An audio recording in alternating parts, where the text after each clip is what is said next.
La grâce et la paix par Jésus-Christ de Nazareth, le récit du troisième jour. Mes bien-aimés, j'aimerais nous parler de l'esprit d'égarement. Mes bien-aimés, c'est un sujet qui doit être prêché. Vous savez, il y a des sujets dans les Écritures qu'on a peur d'aborder parce qu'on a peur d'heurter la sensibilité de quelques-uns. Mais tout ce qui est dans la Bible doit être prêché. Il n'y a rien que Dieu a mis dans la Bible qui ne doit pas être prêché, qui ne doit pas être annoncé. Paul dira, je vous ai annoncé tout le conseil de Dieu sans rien cacher. Mes amis, vous savez, dans le monde spirituel, il y a plusieurs esprits.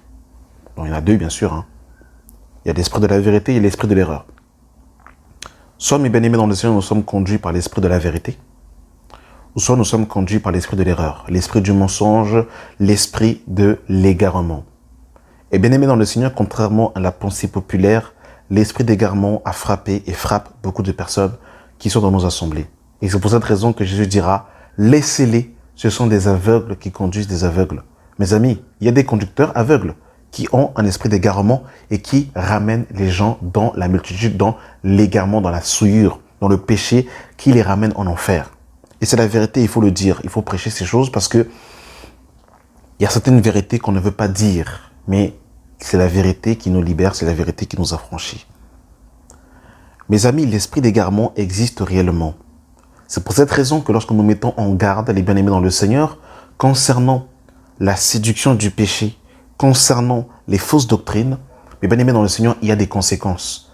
Quelqu'un ne peut pas vivre dans le péché, pratiquer le péché et vivre normalement. Quand quelqu'un demeure dans le péché, il y a une chose qui se passe, et la chose qui se passe, mes bien-aimés dans le Seigneur, c'est l'endurcissement. Dans Hébreux chapitre 3, la Bible nous dira, mes bien-aimés dans le Seigneur, aujourd'hui, si vous entendez sa voix, n'endurcissez pas votre cœur. Donc si on dit n'endurcissez pas votre cœur, ça veut dire que le cœur peut s'endurcir. Le cœur de Pharaon s'est endurci. Au bout d'un moment, Pharaon est arrivé au point de non-retour. Il n'y avait plus possibilité pour lui de faire machine arrière parce que son cœur s'était endurci. Quand la Bible dit Dieu résiste aux orgueilleux mais fait grâce aux humbles, mes amis, au bout d'un moment, quand on résiste à Dieu, mes amis, quand on résiste, on arrive au point de non-retour. Et l'esprit d'égarement existe véritablement, mes amis. C'est un fait. Beaucoup sont frappés. Et vous savez, l'esprit d'égarement, c'est Dieu lui-même qui frappe les gens d'un esprit d'égarement. Et c'est la vérité de l'évangile. Et il faut le dire. Il faut le dire parce que c'est la vérité de l'évangile. Regardez ce que la Bible nous dit dans le livre de Deutéronome, chapitre 28, le verset 28. L'Éternel te frappera de délire, d'aveuglement, d'égarement d'esprit, et tu tâtonneras en plein midi comme l'aveugle dans l'obscurité. Je ne sais pas si on se rend compte comment c'est terrible. Mes amis, ce n'est pas un apôtre, un prophète, un pasteur, un docteur, un évangéliste, un ancien qui égare. Là, c'est Dieu lui-même. L'Éternel te frappera de délire, d'aveuglement, d'égarement d'esprit, et tu tâtonneras en plein midi comme l'aveugle dans l'obscurité. Je ne sais pas si on se rend compte comment c'est terrible. Vous savez, il y a des personnes, ils sont arrivés à un état, vous pouvez leur monter toutes les traductions de Bible. Vous pouvez leur faire écouter tous les enseignements. Vous pouvez leur monter tous les versets. Mes amis, ils sont touchés par l'esprit de l'erreur. Ils sont touchés par l'esprit du mensonge. Ils ne croiront pas à la vérité. Mes amis, c'est pas une blague. C'est pour ça, n'ouvrez pas votre esprit à n'importe quoi. N'écoutez pas n'importe quoi. Il y en a qui donnent leurs oreilles à n'importe qui, à n'importe quoi. Mes amis, en réalité, dans l'homme, c'est l'esprit. Et dans le monde spirituel, il n'y a pas que Gabriel et Michael. Mes amis, dans le monde spirituel, il y a des démons, il y a des principautés, des puissances ténébreuses, mes bien-aimés dans le Seigneur, qui sont là et qui veulent égarer les gens. Quand Paul, par exemple, parle dans le livre de 1 Timothée, chapitre 4, à partir du verset 1, mais l'Esprit dit expressément que dans les derniers temps, quelques-uns abandonneront la foi pour s'attacher à des esprits séducteurs et à des doctrines de démons. Mais je ne sais pas si on se rend compte, des esprits séducteurs. Ça veut dire qu'ils sont liés par des esprits séducteurs et des doctrines de démons. Je ne sais pas si on se rend compte que derrière une fausse doctrine, il peut avoir une emprise démoniaque. C'est pour ça qu'on ne s'ouvre pas à n'importe qui, qu'on n'écoute pas n'importe qui. Je suis désolé, mes bien-aimés dans le Seigneur. Et c'est la vérité de l'Évangile. C'est la vérité de l'Évangile. Il y en a, mes bien-aimés, ils sont aveugles. Ils sont égarés d'esprit et ils tâtonnent en plein midi comme l'aveugle dans l'obscurité. C'est grave. Il y en a vouloir montrer la lumière. Ils sont égarés. C'est pourquoi ne fréquentez pas n'importe quelle assemblée. Si Dieu ne vous a pas dit d'aller là-bas, il en va de votre salut. C'est pas une blague. Je répète encore les propos du Seigneur. Laissez-les. Ce sont des aveugles qui conduisent des aveugles. Si un aveugle suit un aveugle, ils tomberont tous deux dans une fosse. Jésus ne dit pas si la personne qui est devant est gentille, elle sera épargnée. Si un aveugle conduit un aveugle, ils tomberont tous deux dans une fosse. La fosse, mes bien-aimés dans le Seigneur, c'est la géhenne. C'est la damnation éternelle. C'est pas des blagues. Il faut discerner, mes bien-aimés dans le Seigneur. On ne rigole pas. Lorsque nous regardons l'histoire du roi Saül, mes bien-aimés dans le Seigneur, Saül n'a pas été choisi par la foule. C'est Dieu qui a dit à Samuel d'aller oindre Saül. Mais Saül, malheureusement, a été rejeté de la royauté parce qu'il n'a pas tenu ferme dans l'obéissance que Dieu lui avait dit. Mes amis, que va-t-il se passer dans le livre de 1 Samuel chapitre 16? À partir du verset 14. L'esprit de l'Éternel se retira de Saül, qui fut ajouté par un mauvais esprit venant de l'Éternel. Et les serviteurs de Saül lui dirent, voici un mauvais esprit de Dieu t'agite. Venant de l'Éternel. Vous vous rendez compte? Un mauvais esprit venant de l'Éternel. Et quand vous regardez la suite de l'histoire de Saül, ça a été catastrophe sur catastrophe. Il a prophétisé nu. Il a traqué David, il a voulu le tuer, il a voulu même tuer son propre fils Jonathan. Et à la fin, il est parti consulter une sorcière d'Endor, lui qui dénonçait ces choses. Et par la suite, il a même demandé la mort. Il s'est jeté sur sa lance, suicide.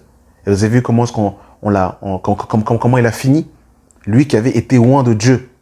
Esprit d'égarement. Voilà la fin de Saül. La Bible nous dit, la fin d'une chose vaut mieux que son commencement. Oui, tu as commencé à fréquenter les assemblées, gloire à Dieu. Mais aujourd'hui, où en es-tu aujourd'hui? Où en es-tu?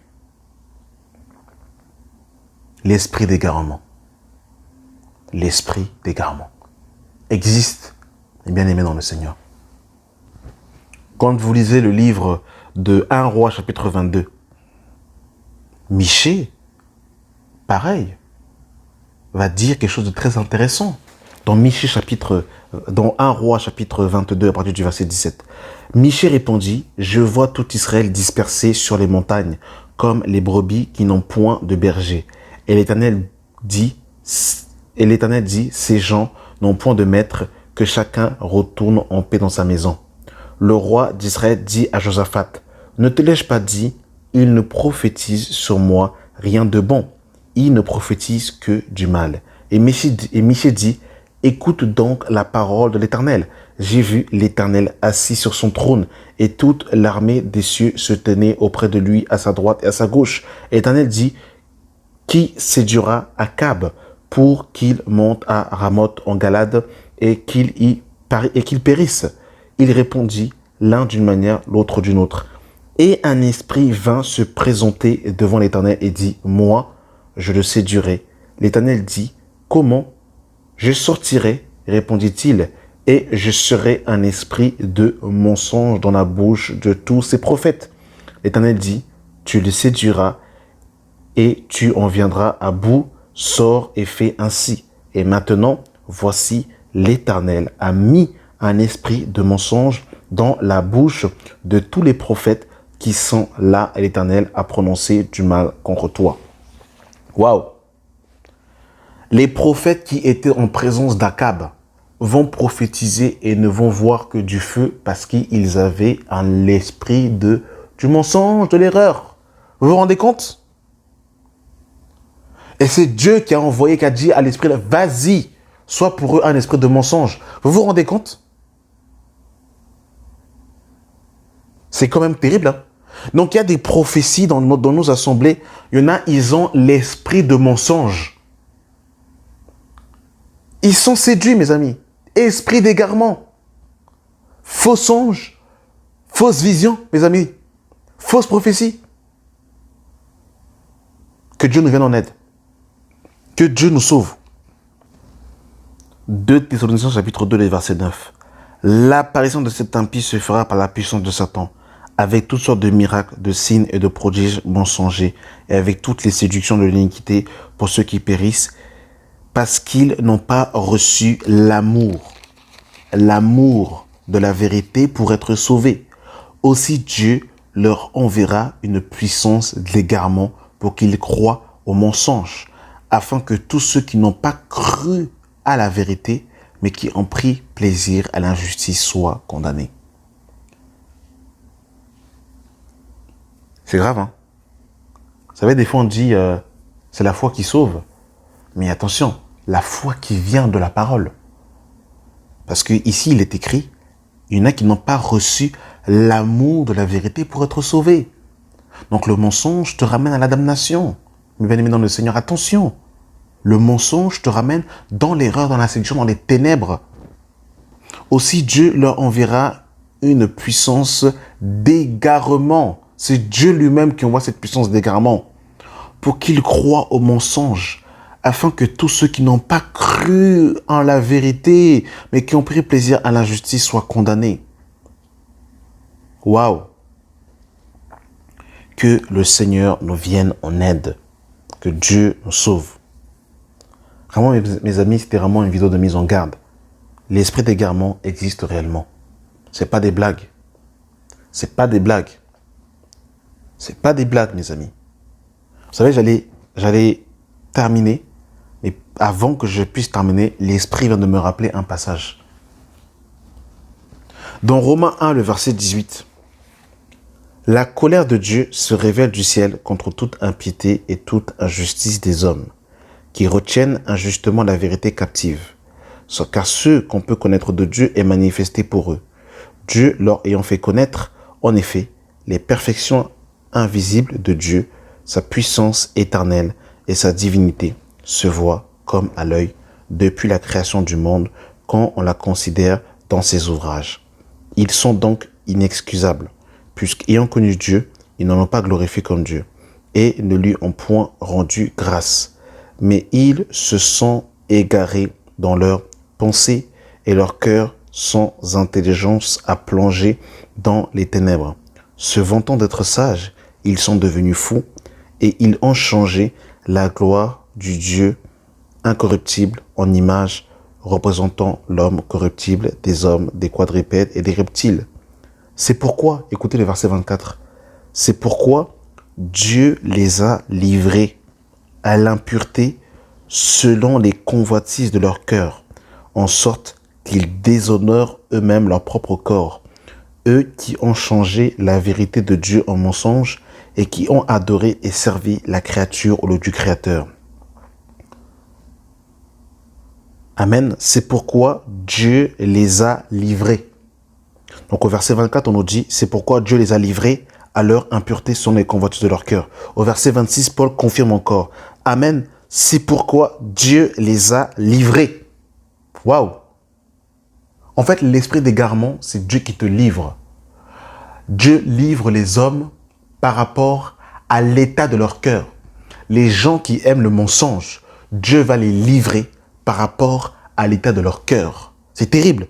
Ceux qui aiment l'impureté, Dieu les livre à l'état de leur cœur. C'est pour ça qu'il est écrit que celui qui est encore injuste soit encore injuste. Que celui qui se souille encore. C'est terrible, hein? Amen.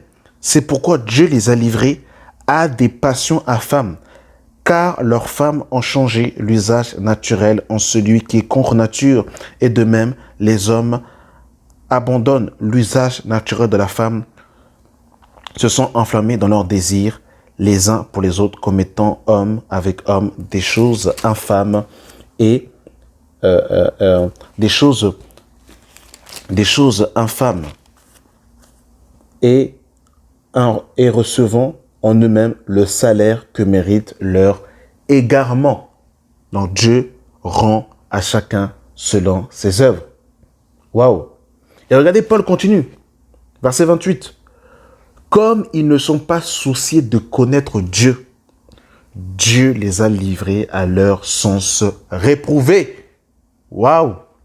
Seigneur, sauve-nous pour commettre des choses indignes, étant remplis de toute espèce d'injustice, d'impureté, de méchanceté, de cupidité, de malice, plein d'envie, de meurtre, de querelle, de ruse, de malignité, rapporteurs, médisants, impies, arrogants, hautains, fanfarons, ingénieux au mal, rebelles à leurs parents, dépourvus d'intelligence, de loyauté, d'affection naturelle, implacables, sans miséricorde. Waouh! C'est terrible. Que Dieu nous sauve. Vous avez vu, Dieu les a livrés. Saül était désobéissant. Il aimait, dans son cœur, il était rusé. Il aimait la fraude. Dieu l'a jugé selon ses œuvres. Pareil, les faux prophètes, là, dans 1 roi chapitre 22, qui n'aimaient pas la vérité parce qu'ils étaient à la table d'Akab et Jézabel parce qu'ils aimaient le mensonge. Dieu l'a aussi envoyé un esprit de mensonge. Il les a livrés son état de leur cœur.